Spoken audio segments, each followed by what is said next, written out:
তিন যুদ্ধে ভারতকে নাকানি চুবানি খাইয়ে কিছুটা স্বস্তিতে পাকিস্তান প্রতিবেশী দেশটিকে আরও কণ্ঠসা করতে বড়সড় পদক্ষেপ নিল শাহবাজ শরীফের সরকার। সাম্প্রতিক কাবুলে অনুষ্ঠিত এক উচ্চ পর্যায়ের ত্রিপক্ষীয় গোপন বৈঠকে চীন, পাকিস্তান এবং আফগানিস্তানের শীর্ষ নেতারা এক অভূতপূর্ব সিদ্ধান্তে পৌঁছেছে।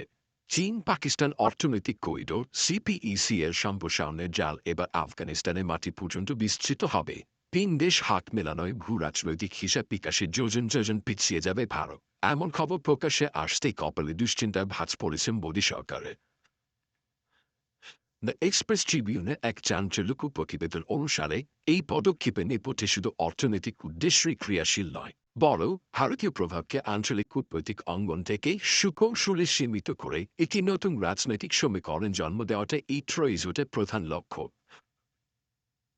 আফগানিস্তানের ভারপ্রাপ্ত পররাষ্ট্রমন্ত্রী আমির খান মুত্তাকি, চীনের বিশেষ দূত ইউ জিয়া ওং এবং পাকিস্তানের বিশেষ প্রতিনিধি মোহাম্মদ সাদিকের মতো প্রভাবশালী নেতাদের উপস্থিতিতে কাবুলের ওই গোপন বৈঠকটি অনুষ্ঠিত হয়। সূত্রের খবর অনুযায়ী বৈঠকে একটি অত্যন্ত গুরুত্বপূর্ণ বিষয়ে ঐক্যমত প্রতিষ্ঠিত হয়েছে। আফগানিস্তানে ভারতের ক্রমবর্ধমান উপস্থিতি এবং প্রভাবকে সুচিন্তিত কৌশল গ্রহণের মাধ্যমে নিয়ন্ত্রণ করা হবে।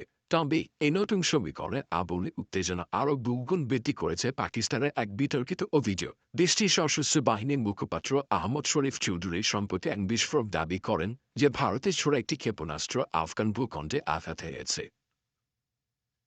তাৎক্ষণিকভাবে এই অভিযোগ দৃঢ়ভাবে প্রত্যাখ্যান করেছে ভারতের পররাষ্ট্র মন্ত্রণালয় এবং তালেবান নেতৃত্বাধীন আফগান সরকার উভয়ই। আফগান প্রতিরক্ষা মন্ত্রণালয়ের মুখপাত্র খামা প্রেসকে স্পষ্ট ভাষায় জানিয়েছেন, আমাদের দেশে এমন কোনো হামলার ঘটনা ঘটেনি। আফগানিস্তান সম্পূর্ণ নিরাপদ এবং স্থিতিশীল।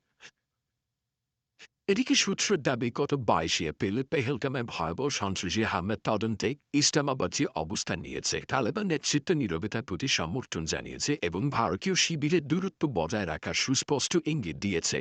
ওই বৈঠকের পরই চীন ও পাকিস্তান আফগানিস্তানের সঙ্গে গভীর রাজনৈতিক এবং অর্থনৈতিক সম্পর্ক গড়ে তোলার বিষয়ে তাদের দৃঢ় সমর্থন ব্যক্ত করে, যেখানে পশ্চিমা দেশগুলোর প্রভাব কার্যত অনুপস্থিত থাকবে।